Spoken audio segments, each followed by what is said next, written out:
All right, part one. Again, I got my batteries mixed up on part two. This is a Proseries 12 and 12 or 24 volt jump box. It is a Psj-4424. It's a discontinued model. Someone gave it to me at a car dealer from a car dealership. You've got your 12 volts. There's your display. It doesn't flicker in real life. Then we can go to 24 volt and you get the notification warning that you're on 24 volts. Okay, so either way, then you have a percentage check on your battery. All right, 100. Normally you just plug it in right here, self-contained charging port, 120 volts AC going in there. I noticed after a while of charging, I was only getting a 1, not a 001, but just a 1 over there. Okay, I checked it with the old Harbor Freight Syntec. Doesn't get any better than that for $6. Checked it, and on these massive clamps, look at these massive clamps. These things are massive. I was getting 12 volts across the output of the clamps, but I was still getting just a single 1 right there. So bit the bullet and took it apart, and this is what you have. You have two massive, is that still visible? There, okay, there you go. There, what is that? What does that show? 20. Let's get some of that off of there. 22 amp hour. Here, scrape it away a little bit. Let's see. There we go. 22 amp hour for 20 hours. I'll look that up. So we have two of them held together right now with some fancy Dollar Tree blue tape. These are massive. Look at the cables on these things. The problem after using the Syntec meter was that this battery was charging. The lower battery, I had to mark it, was not charging. Okay, the lower battery was not charging. It was around, I want to say around 9.5 volts when I put the Harbor Freight on there. This one was right around 12.5, 12.8, who cares, somewhere around there. Look at the cables on that. So, digging a little deeper with the old Syntec, and here's another issue I want to touch on in a second. Look at this garbage. The unit has a, what color are we over here? It has a separate positive charging wire for each battery. White with a red runner on it going up here. And just the white, I don't think there's a color code on there. White going down there. Then over here we have a separate negative. Black with yellow and just black. So I was getting, the charge was coming up here. Down here I was getting nothing when I plugged the unit in. Okay, let's go ahead and demonstrate with the Harbor Freight. There's one. Come on, Harbor Freight. You can tell I'm not really into doing this video. There we go. What are we reading? 12.48. 12.48. Now, if we plug it in, all right. Oh, wait a minute. We need to check the bottom. I'll show you what I'm talking about here. Let's check the bottom. The bottom is 1320 on the bottom battery that wasn't charging from the, oh my gosh, from the self-contained charger. Yeah, I've got a little alligator clip somewhere. There. Okay. 1248. Okay, that just clicked in, and there it goes. Look at that, jumping right on up. Jumping right on up. That is on the top battery. It's charging. Now, if we go down here, okay, there you go, Harbor Freight. 1320, 13, there you go, 1320. The bottom is not charging.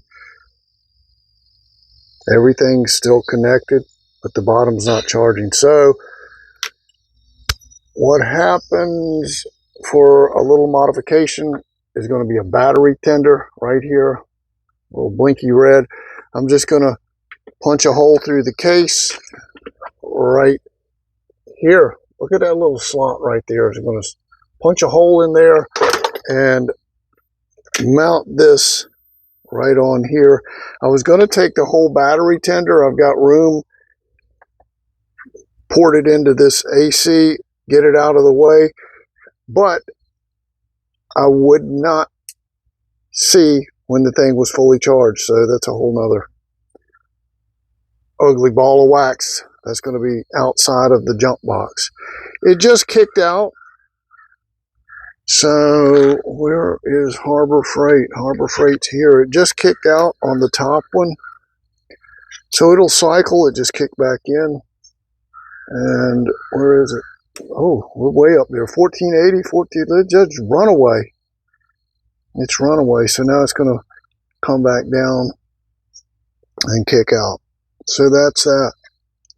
And here's what I was talking about here. They've got this little cheap piece of plastic covering the board, right? Let me unplug that. I got shocked. There, it kicked out. That sits right there. You've got, right here, you've got vents, air vents. It's got a fan right there, okay? And more of your vents right here. Those are your vents for heat control.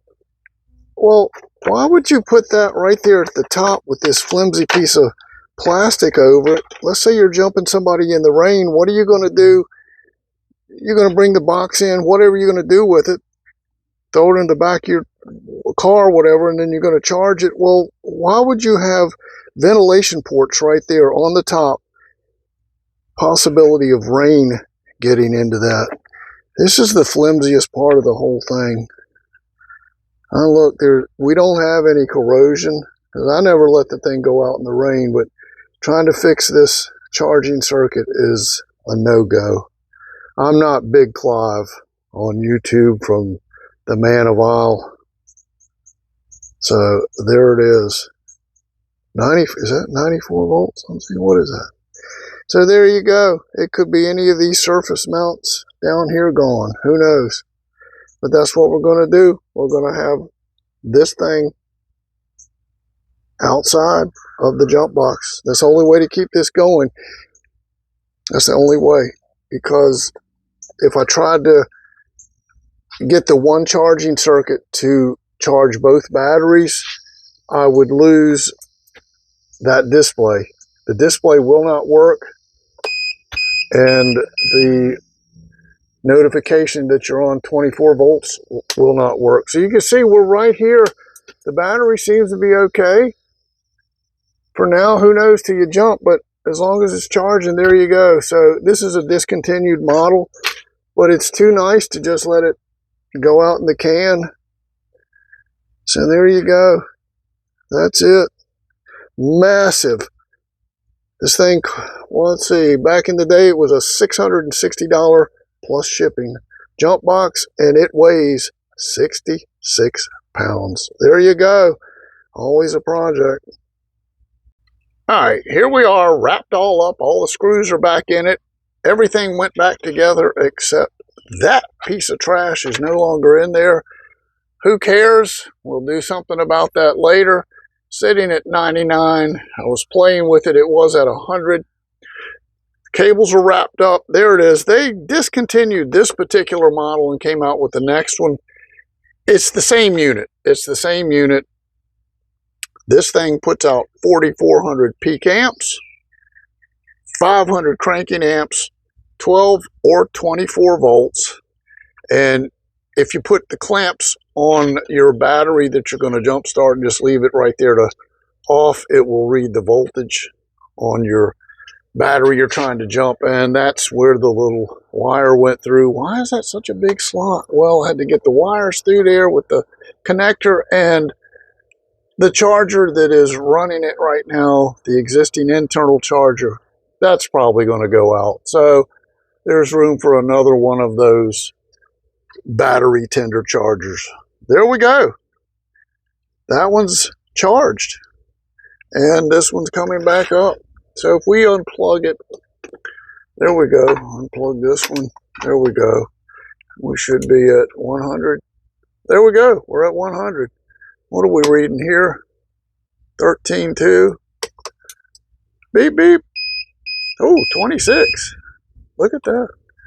And there we go. So the replacement to this one, still made by Schumacher, I believe. You can get them at Home Depot or Lowe's, probably online, and they're right around 390 bucks a pop. Same unit.